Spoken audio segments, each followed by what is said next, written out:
Okay, welcome everybody to the Professional Mentor Webinar with Kelsi Watters.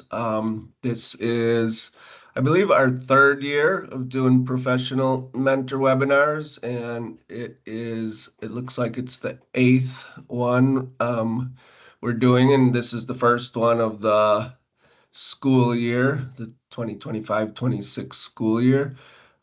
We do have a couple other webinars that are upcoming.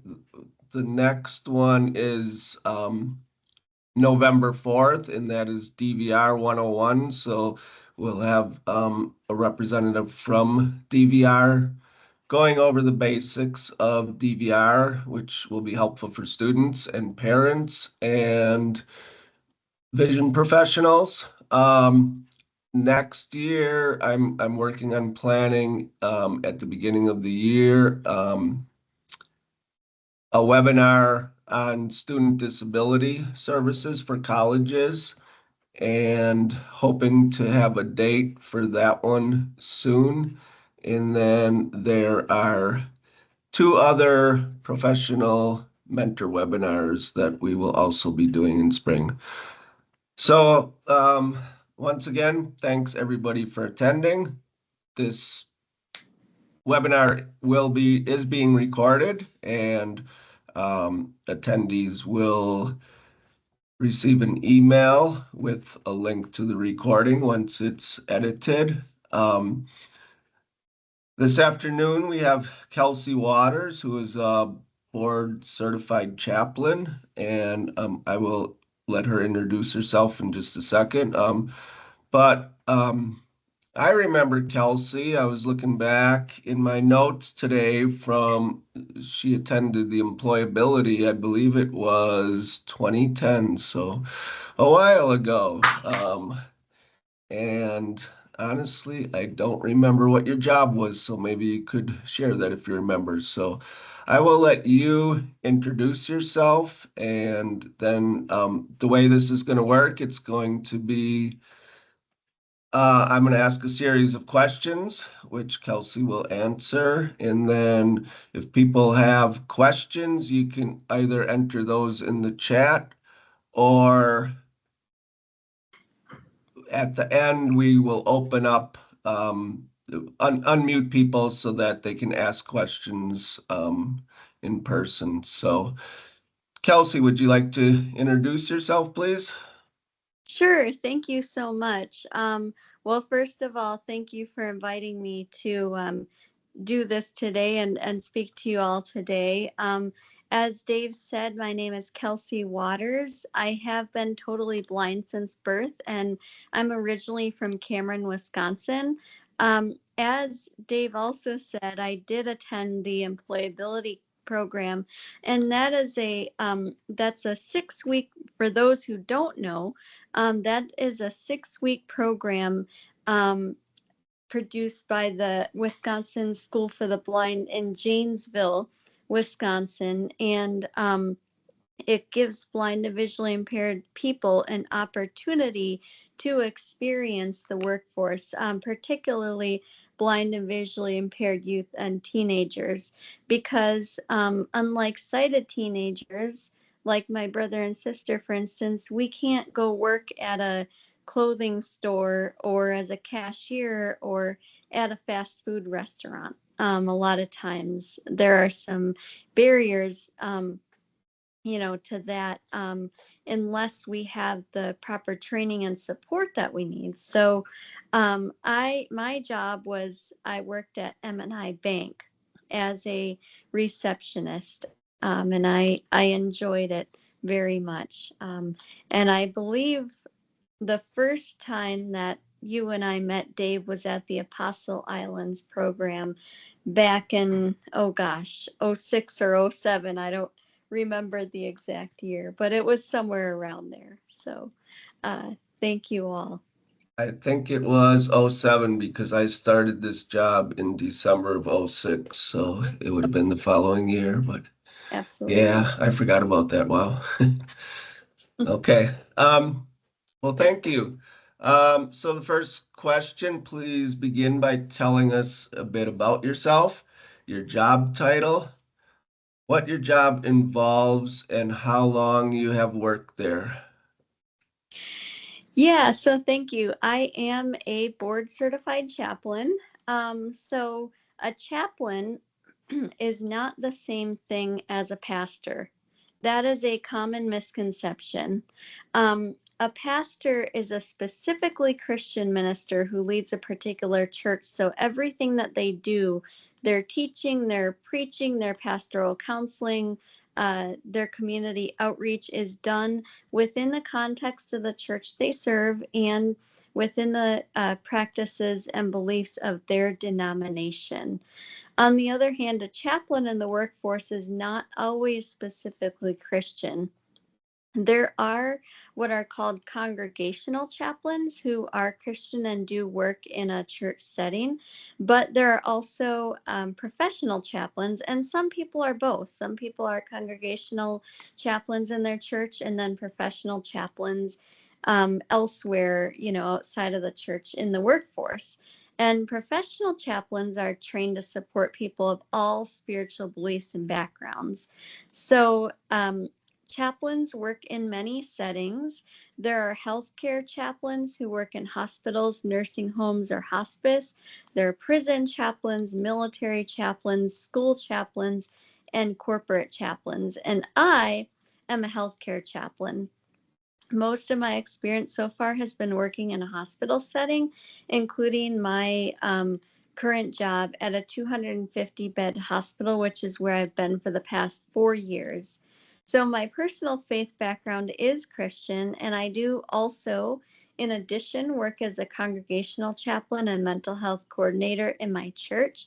But as a healthcare chaplain, in the workforce, I get to work with people of all different belief systems, whether they're Christian, atheist, Buddhist, or find spiritual meaning in nature. Those are just a few examples, but whatever it may be, my job is to help them tap into what gives them hope and meaning and purpose. So I have been a chaplain for about five and a half years, including my chaplain residencies, which I'll talk about a little bit later. Plus, I've been in Vancouver for it'll be 4 years in December. Thank you. Thank you. Um, so I assume you work with all ages then? You work with children as well? Yes, we can work with people of all ages. We do have a pediatric hospital nearby called Randall's Children's Hospital, and there's also Dornbecker, I believe it is. Um, we do, have a family birth center, and so we do have some pediatric, but not as much as the hospitals that specialize in children, but we, do work with people of all ages. And it's not a trauma hospital. It's an acute care hospital. So we don't often get the bigger traumas, the more complex traumas. But we do see quite a bit in our line of work. Anything from offering bereavement support to, just being with people who are feeling lonely to end of life support to family support, to counseling, to team support, staff support. So there's quite a bit involved in our work, and I could spend more time explaining than we have, but just trying to give a little bit of an overview. Sure. Okay, next question. Can you explain the path that led you to this job or career? Yeah, so it's an interesting path. So when I went to high school, I kind of was going back and forth about what I wanted to do. And for a while, I wanted to be a veterinarian, and then I wanted to be a social worker, and then I wanted to be an English teacher. And Trudy, who is here today, who some of you know, was my vision teacher from the time that I was 4 until the time that I was 18. And Trudy was a really great mentor because she helped me find opportunities to explore different things. We went to a veterinary office where there was a veterinarian who talked about kind of the realities of what the job would entail, and the same with other jobs that I was interested in. And we did about 500 different interviews on the WISC careers. I don't know if that's still a thing, but the Wisconsin careers portal. Um, and so we were doing that one day, and we were sitting in the room, and she said something to me that changed my life. She said, "What are you really passionate about?" And I was like, "Well, I don't know." And she said, "You are really passionate about your faith. Why don't you study religion?" And so after that, it was kind of like a light bulb clicked on in my head, and it was kind of like I knew the path forward. I knew that path was right for me. So I pursued that. I attended undergraduate college at St. Mary's University of Minnesota, which is a private Catholic college, and I earned a Bachelor of Arts degree in both pastoral ministry and psychology. I thought I wanted to be a spiritual counselor or something similar, but I wasn't exactly sure. And it was actually my internship after my junior year that helped me to direct my next steps. So that internship was very helpful in gaining practical experience, because it's one thing to learn about something in a textbook, and it's another thing to actually try doing it. So I did an internship as a hospital chaplain. I came into it not knowing at all really what chaplaincy was, and then came out several weeks later thinking, hey, maybe professional chaplaincy is right for me. And so I continued to pursue that. I attended St. John's University in Collegeville, Minnesota, near St. Cloud, and I earned a Master of Divinity degree. A Master of Divinity degree is for anyone who's planning to become a pastor, chaplain, or minister. So I studied there for 3 years. I did another chaplain internship, and then my next step after graduation was residency. Um, a residency is required for some healthcare professionals. You've heard of it with doctors, but chaplains have to do residencies as well. And so 1 year of residency was all that was required, but I wanted to do 2 years. So I did 2 years of residency in North Carolina, and then applied for jobs all across the United States and got accepted in Vancouver, Washington to work as a hospital chaplain, which is where I am now 4 years later. Great. Thank you. Thank you. Please share some of the greatest rewards and challenges to your job. Well, some of the greatest rewards are the people that I get to work with and the people that I get to meet every day, and the fact that I feel God's hand guiding me in this job, and that I've learned to see God in people and places where others might not usually look, and see the goodness in people where others might usually not look. Also getting to hear somebody's story and just letting them know that they matter is very special. And while sometimes you might not always know if you've made a difference at all, you do walk out knowing that you've made a difference other times, or given someone hope, or helped them to remember how strong they are. And at the same time, it is also challenging. Sometimes you have to talk about hard things with people. Sometimes you walk out feeling like you've not made a difference at all for that person, but you have to have faith and hope that you at least planted a seed. And when you plant a seed, you literally put it in the hole in the ground and cover it up with dirt. And you can't see the results for a while. but eventually you hope the leaves will start poking out and that it will blossom into a plant and it will start to bear fruit. So that's what can happen when you say something. You can plant a seed in someone's mind or heart, and when they're ready, they'll think back on what you said, and that seed will start to grow. And also, sometimes we have to be in hard situations. As a chaplain, I am there when people die. There are many times I'm there when people die, and it can be the hardest and most rewarding thing to be with people in the toughest and most vulnerable moments of their lives.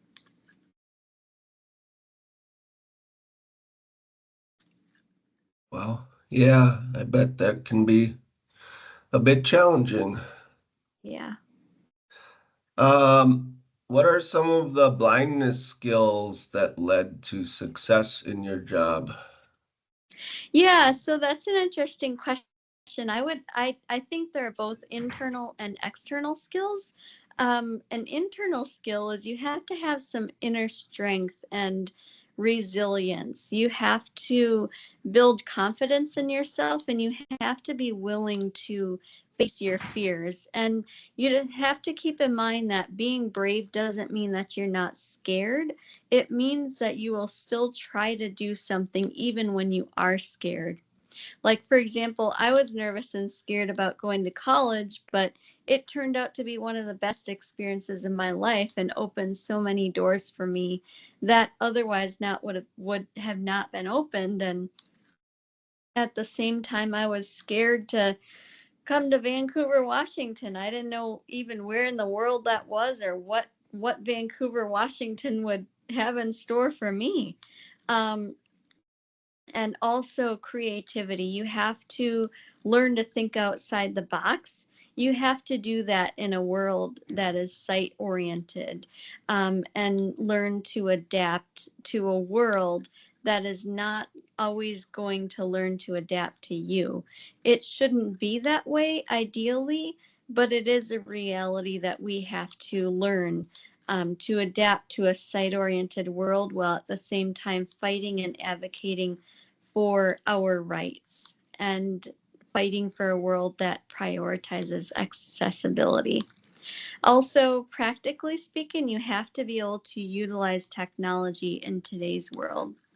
And not everybody uses the same technology, and that's okay because people have different learning abilities and strengths and experiences, and not everyone has the same resources available to them. But in order to get through college, craft a resume, apply for jobs, work in the professional workforce, you do need some type of assistive technology and you do need some type of support. And the same with mobility. The more confident of a traveler you are, the more places you'll be able to go, and the more doors that will be open to you. And lastly, I would say learning how to network, because sometimes there are resources out there and people are willing to help, but you just have to search for them and you have to be persistent. Thank you. So, are there specific resources that you use, maybe Braille or JAWS? I assume you use a PC, things like Yeah, that. Yeah, so I do use a couple of different things. I use a Braille tablet called a Brailliant. It's from Humanware. It has 20 cells. It's great. I can carry it around. I Hmm. use that for studying. And then I have a computer, a Windows computer with JAWS. There's a computer that has been established with a JAWS screen reader at work that I can use for medical charting. I had to advocate for that when I first got here to this job. And then I also have a personal computer. And so I do have a Braille writer. I don't use it as much. Um, and I also use the handy dandy trusty iPhone, which has many apps and many features for the blind and visually impaired. Also, I network with other chaplains, friends, and mentors, and I have really tried to enhance my listening skills and do some work on picking up on social cues and reading the room, which is hard for a non-sighted person, but also important in my profession. Right. Okay. Who are some of your mentors or people who have influenced you, um, or motivated you? Yeah, so I have many mentors, but I'll just name a few.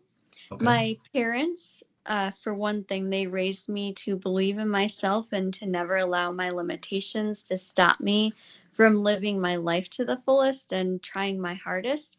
And they gave me the resilience and the determination I needed to never give up. And they also fought and fought to get me the resources that I needed, as well as the love and support that I needed to succeed. And they have always been there through this journey. Another one is Trudy. As I said, she was my vision teacher, and we remain good friends to this day. And her wisdom still, is just like a fount of wisdom that I can turn to. And so she supported me in more ways than I can name. In addition to daily living skills and braille and mobility and all the important things that a vision teacher does, she went above and beyond that and supported me with life skills and important life lessons and helped direct me to focus on what I'm passionate about. And as I said, when I was looking for jobs and exploring what I wanted to do, she opened up many doors of opportunity for me. She allowed me to explore some different things, and she actually even took me to some colleges to explore and helped me in so many ways when it came to choosing the college that was right for me, and just continues to be a rock. And my friend Doris helped me on a spiritual level to develop emotional resilience through life's challenges and to continue to build confidence. And also, I would say my prayer partner has been a rock as well, spiritually, to just kind of continue to have confidence and trust that things are going to work out, and just keep walking with your head held high. Awesome. Thank you. Thank you. Looking back to when you were high school age, so like when you were back in employability in Janesville, Hmm. um, what would you tell yourself, or what might you have done differently? Um, well, the first thing I would say is to follow your heart, um, because there might be some one thing in your mind that you think you want to do or you think you should do, but really don't make any decision until you follow your heart and figure out what you're passionate about. Um, and when you feel scared, name that fear. Don't try to stuff it down, name it, and embrace that you can be brave and move forward. And I would also say, know that you may not find your career right away, and that's okay. And don't be afraid to take a leap of faith. Be flexible. Know that you may have to move around or you may have to change some things, and that's okay. And find your voice. Figure out, really know who you are. Know what you want in life, and that will kind of help to direct your steps and help you to move forward. And also, I was blessed with a mentor in Trudy, and many others. But I would say, if if you don't have a mentor, that would be a good first place to start. Somebody who believes in you and who can also push you to be the best that you can be. Absolutely. Great advice. Thank I you. see we have a couple questions in the chat. I have one more question and then we will go to the audience participation questions. So my last question is, what is the most important advice you can share with young job seekers? Yeah, so this might seem kind of down in the dumps, but it's really not. The first thing I would say is learn to accept rejection. Learn to accept rejection. And I don't mean to say have an attitude of, oh, I'm never going to get anything, but know that there is going to be some rejection along the way. And the sooner that you can be at peace with that, the more that's going to give you strength and resilience to continue being persistent with the job seeking process. Um, I would also say make sure that you have training and support around all the steps that are needed for job seeking, whether it's crafting a resume, whether it's interview prep, getting connected on LinkedIn or some other similar job networking app, getting experiences, trying to apply for internships, whatever it may be. Make sure that you have some support, somebody who can give you honest feedback and also valuable insight. So those are the two things that I would say are going to be most helpful. Great. Awesome advice. Thank you, Kelsey, and thank you everybody for attending. So April, I believe there was a couple questions in the chat. Did you want to You start with those? Sure. The first comes from Trisha, and it's kind of a three-parter. Moving and working in a different state, did you easily find a support system? How did you go about meeting friends? And how long did you feel like you were comfortable working in a different state? That's a really good question. And I would say, first of all, I would say it differs for every person.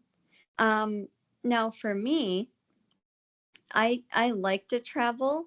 I don't mind traveling and moving to different places. I'm still young, so I don't expect to be, I don't think that I'll be in Vancouver, Washington for the rest of my life. Um, and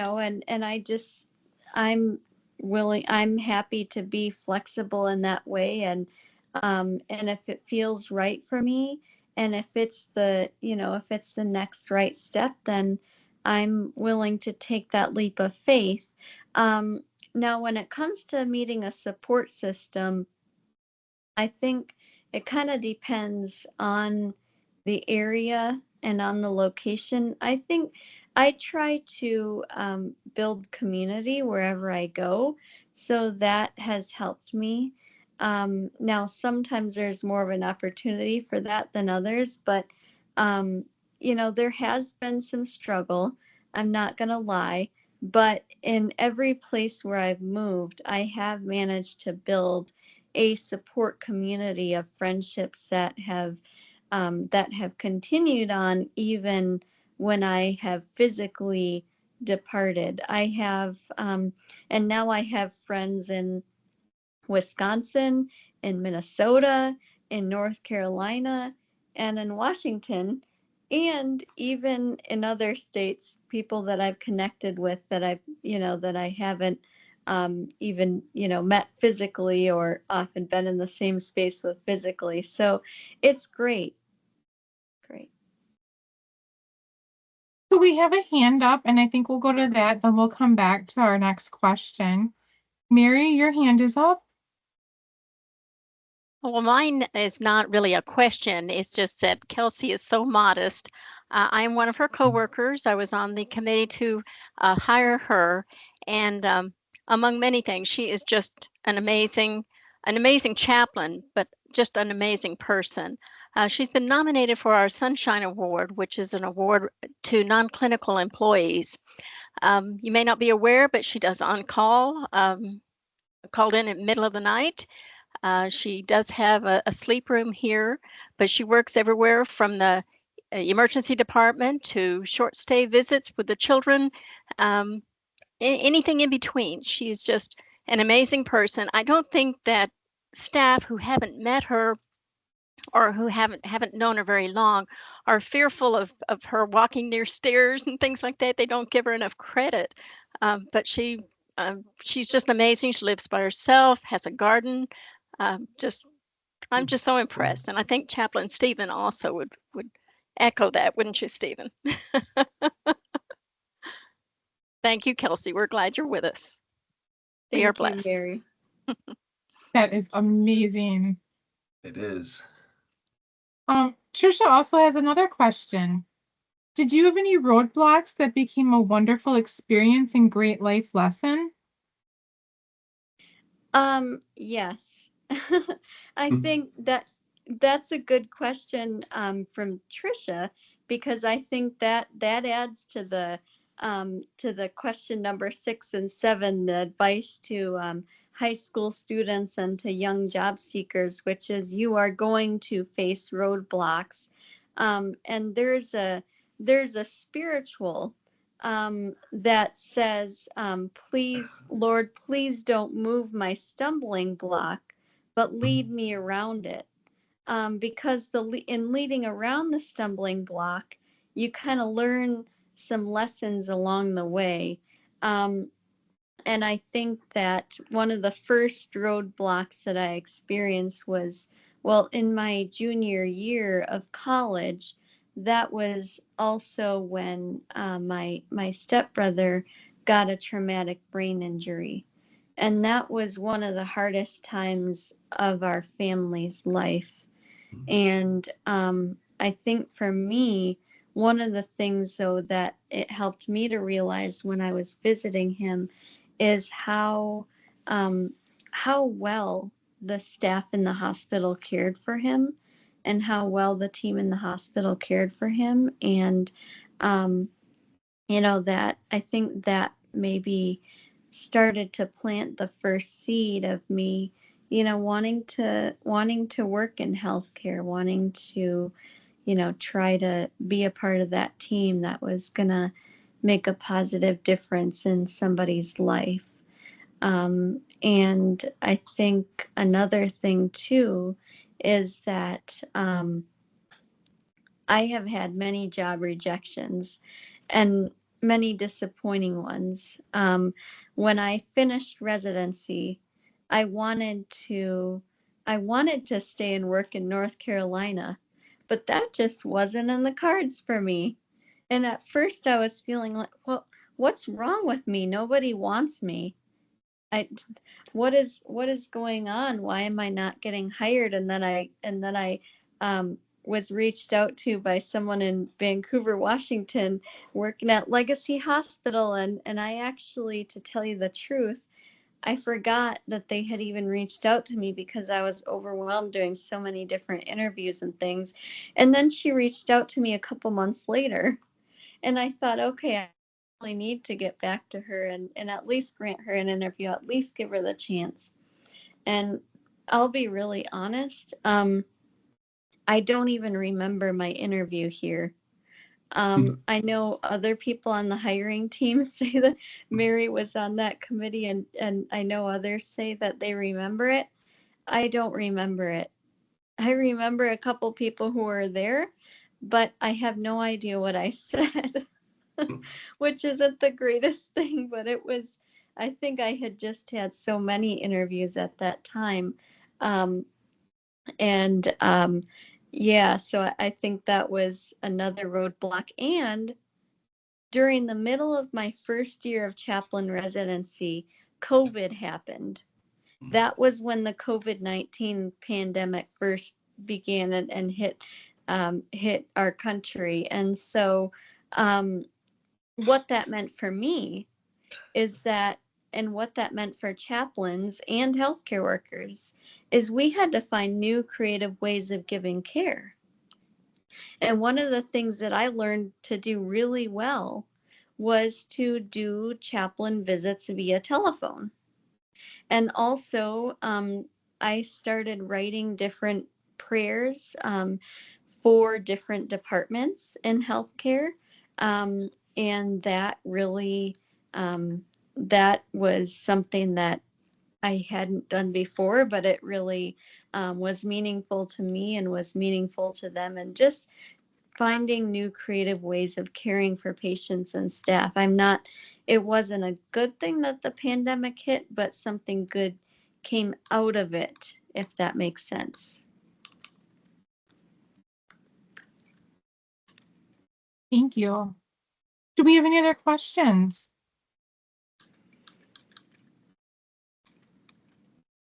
I have a follow-up question. You know, working at the Center for the Blind, there's other blind people who work there. You're working with blind students, so a lot of people, most people are familiar with blindness, but I would imagine in your career, I assume you're probably the only blind person or one of few. So I would imagine you do a lot of educating people, whether it be coworkers or families or patients that you're working with. Yeah, that is very true. I don't want to assume that I'm the only blind chaplain ever out there, but Right. thus far, I don't know of any other blind or visually impaired chaplains in our organization. Doesn't mean that that's true, but I have not heard of any in the 4 years that I've been here. And so you're right. I have done a lot of educating, and some of that has been just sort of informal, spontaneous, educating on the spot. And also there have been a couple of other more formal, um, educating opportunities. For example, White Cane Day. As we all know, National White Cane Day is This coming up month. next week. Yeah. Yeah, on next Wednesday, October 15th. And so last year, I was able to not only send out an article to our hospital system, letting people know what White Cane Day is and why it's important, and just a couple of educational tips but also I was able to give a presentation for my colleagues, and I made some White Cane Day treats. Um, and so that was one example of education that I've done. Cool.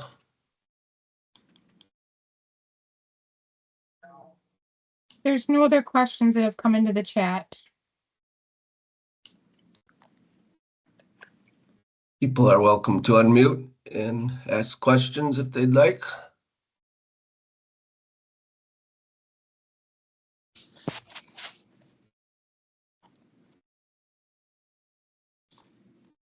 All right, I have one more question. Um, what kind of garden do you have? It's a patio garden. It's mostly Vegetables during or? summer. Yeah, so mostly, well, vegetables, but also flowers. I mean, my dream would be to have an apple tree and a strawberry patch, and grow blackberries and blueberries and more things like that. But for right now, I have grown strawberries in pots. I haven't produced many, but I've always done pretty well with tomatoes and cucumbers, and I had some snap peas this past year. I had lettuces and spinaches. Those are always a good useful thing to have. And I've also had flowers because I enjoy flowers. And on the indoors, I have some African violets. Hmm. I also enjoy gardening. I unfortunately can't grow tomatoes and cucumbers as I don't have a lot of sun, but Oh, I grow a lot of herbs. And We do have a hand up. Trudy? Yeah, I just thought, Kelsey, you want to talk a little bit about you accessed Wisconsin DVR and Minnesota State Services for the Blind when you were going to graduate school. And I think maybe it might be interesting to the audience to hear about your experiences. great question.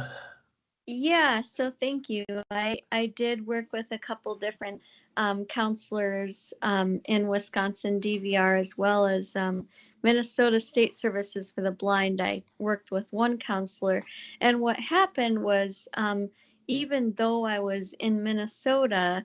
When I attended St. Mary's, I was still a Wisconsin resident, and so I still worked with Wisconsin DVR.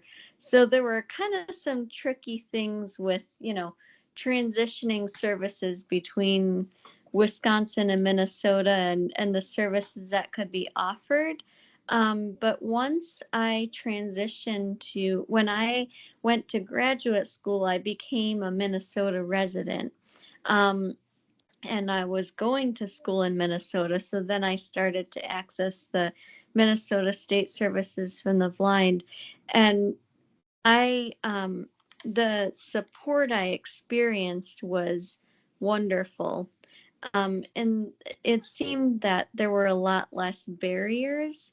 Um, it seemed that, they were willing to offer, what I needed or what could be helpful within reason.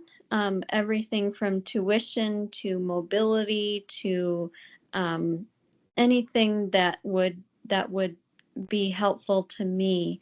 Um, I didn't have to. I didn't have to. Um, fight to receive basic services or anything like that. So I think that's one of the most helpful things. It was just so much more helpful when I could become a resident in the state where I was attending college. That may not always be possible, but even things like when you register to vote, that would mean, if I hadn't been a resident in Minnesota, um, I would have to either go to Wisconsin to vote or I would have to try to somebody help me fill in an absentee ballot.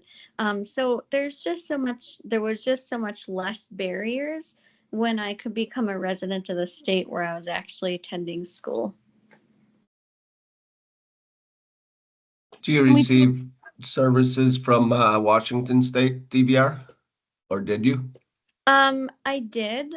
They have closed my case, being that Yeah, I'm working. So right. when I started school, right now I'm doing a part-time master's at Union Theological Seminary. I just started last month. And it is an online part-time program, but they have decided that they are not going to offer me services, partially because they closed my case, being that I'm already in a successful job. Mhm. And also, they said that federal law says that they cannot um, offer funding or support, the government cannot offer funding or support for religious education, which sort of puzzled me because I did receive some tuition support in Wisconsin and then a little bit more comprehensive tuition support in Minnesota, and those were both religious schools, or at least the programs that I was involved in were under the category of religious education. So I don't know if maybe services and policies differ from state to state. It shouldn't since it's a federal program, but We do have a comment. And I agree with this comment 100%. It's from Trisha. She says, Kelsi, you are an amazing speaker, and I know you will inspire all who listen to this recording. Thank you so much. Thank you. Great. All right. Well, I have one last question. Do you have any thoughts or anything you can share about working with disability student services for students who either are in college or thinking about going to college? Thankfully, I've had some really good experiences with working with disability services. When I went to St. Mary's, disability services there was excellent. They were very receptive to what I needed. They were always thinking about accessibility. They were very proactive, so they would approach me about something, even even things that I hadn't thought of initially. They would always approach me. And St. John's, when I was in graduate school, I was a little bit more advanced technologically in terms of what I could do. And that was good because when I was at St. Mary's Disability Services, I leaned on them a little bit more heavily. And then when I went to St. John's, I, didn't as much, although one of the things that was very helpful and I would highly, highly recommend for students who are going to college is to get a research assistant. Um, because, and it's not that you can't navigate library websites on your computer with JAWS or whatever technology you use, but it's a lot more time consuming, and there may be things that aren't accessible, or there may be websites where you have a lot of pop-ups, or just a lot of extra stuff to navigate through. So I would highly, highly recommend getting a research assistant. And I would also recommend sitting down and drawing up kind of a description of what your strengths are, what technology you use, and what support you need from the accessibility department and from your professors. You kind of, because sometimes you might be working with the student disability coordinators, sometimes you might be working with student workers. So I kind of had to train them sometimes, and that was okay. But you just have to be prepared to tell them what works and what doesn't work and what you need. And now, when I'm at Union in my master's program, I just feel, first of all, the accessibility department has been wonderfully supportive here, but I feel really confident and really comfortable saying what I need, what I don't need, what works and what doesn't. And I know that not everybody has a positive experience with student accessibility, but if you have those couple of things in place, and if you don't have a great experience, that's where getting an advocate would be helpful. But I am thankful to say that I had positive experiences with that. Great. Thank you. Thank you. One last call for questions, comments. Dawn says, thank you so much, Kelsi, for sharing your expertise with us all. We are so grateful to learn from you. Mary says, thank you, Kelsi. We love you and are blessed you are here at LSC. And I just want to say thank you. You were incredible. Thank you. And I agree with what Trish said. You're a great speaker, and hopefully the students will listen and gain a lot from the recording.